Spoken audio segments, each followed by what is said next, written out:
लोग कहते थे राम मंदिर के मुद्दे पर अगर फैसला हुआ खून की नदियां बहेंगी। मैं कहता था देखो भाई, कुछ एक मच्छर भी नहीं मरने वाला है, कुछ नहीं होगा।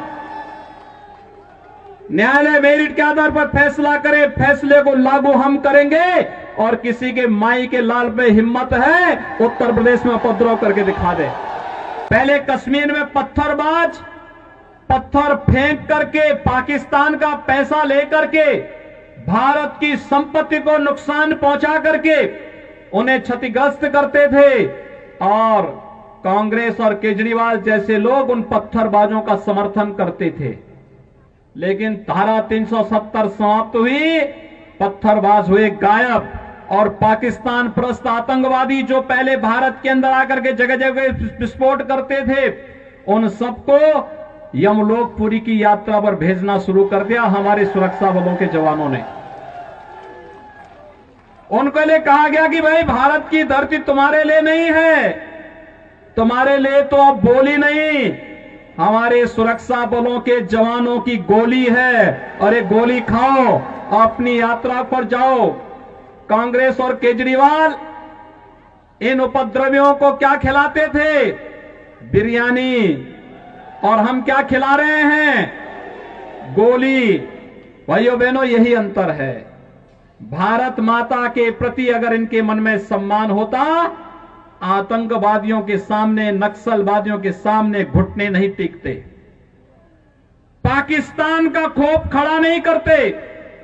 याद करिए, मुंबई पे आतंकी विस्फोट, आतंकी हमला हुआ था और तब कांग्रेस नेतृत्व की सरकार थी और तब केजरीवाल भी कोई एक एनजीओ चला करके यहां पर जनता को बेवकूफ बनाने का कार्य तब भी करता था। भाइयों बहनों, जब देश की जनभावना थी कि पाकिस्तान पर हमला होना चाहिए, तब कांग्रेस नेतृत्व की सरकार क्या कहती थी कि पाकिस्तान में एटम बम है, कहीं ऐसा ना हो कि भारत पे फेंक दे। लेकिन इस बार आपने देखा होगा, फरवरी माह में जब पुलवामा में हमला होता है तो मोदी जी ने अगले दिन ही कहा, उन्होंने कहा था, भाइयों बहनों, यही फरवरी का महीना था और तब 1 वर्ष पहले प्रधानमंत्री मोदी जी ने कहा था कि ये देश की सेना तय करेगी, मूर्ति भी तय करेगी, स्थान भी तय करेगी और पाकिस्तान ने जो किया है उसको उसकी सजा अवश्य दी जाएगी। और पाकिस्तान के अंदर एयर स्ट्राइक होता है। इमरान खान दुनिया के अंदर आपने देखा होगा, जान की भीख मांगते हुए घूमता हुआ फिर रहा था और उस समय इमरान खान ने कह रहा था कि भारत हमला कर देगा। तस्वीर बदल गई। पहले भारत के अंदर की सरकार कहती थी कि पाकिस्तान एटम बम फेंक देगा, आज पाकिस्तान भयभीत होकर के कहता है कि भारत के अंदर मोदी जी के नेतृत्व की सरकार कहीं पाकिस्तान पे हमला करके पाकिस्तान का अस्तित्व ही समाप्त न कर दे। भारत के दुश्मन, पाकिस्तान की भाषा बोलने वाले लोग आज जगह जगह धरना प्रदर्शन करके भारत की व्यवस्था को जैसे अव्यवस्था पैदा करने का कार्य कर रहे हैं।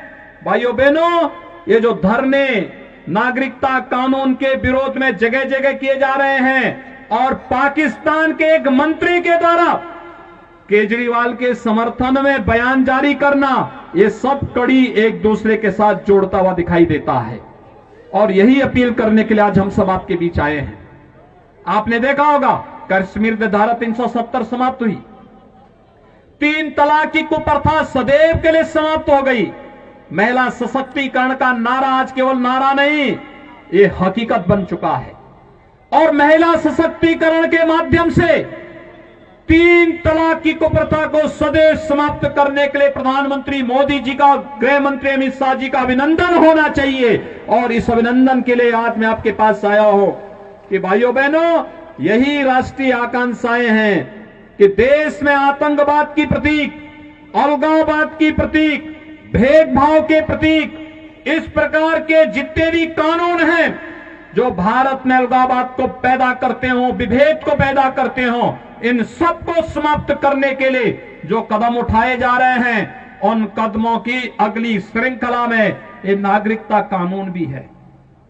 हम सब जानते हैं ये तो पाकिस्तान, अफगानिस्तान और बांग्लादेश के हिंदू, सिख, बौद्ध, जैन, पारसी, ईसाई जो वहां पे पीड़ित हैं, प्रताड़ित हैं, उनको नागरिकता देने का कानून है।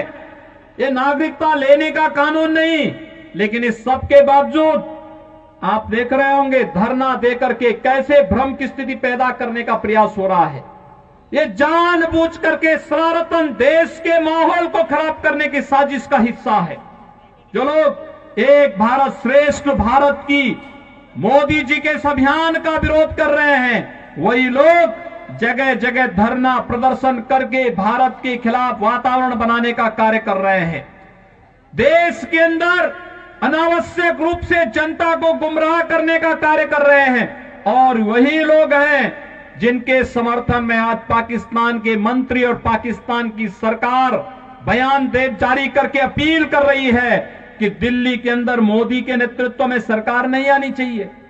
उन्हें भय है कि मोदी जी के नेतृत्व की सरकार भारत को दुनिया की महाशक्ति बनाएगी और भारत को दुनिया की महाशक्ति बनने का मतलब पाकिस्तान का इतिहास से नाम समाप्त होना। ये वही लोग हैं, याद करिए, कांग्रेस नेतृत्व का कांग्रेस का एक नेता, कांग्रेस पार्टी के एक नेता के द्वारा सुप्रीम कोर्ट में कहा जाना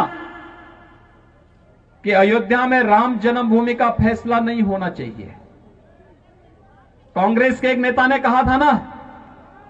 और भाइयों बहनों, 500 वर्षों के बाद आप में से जितने भी लोग 35-40 वर्ष के होंगे, वह हर व्यक्ति अयोध्या में राम जन्मभूमि आंदोलन के साथ प्रत्यक्ष और अप्रत्यक्ष रूप से जुड़ा रहा है।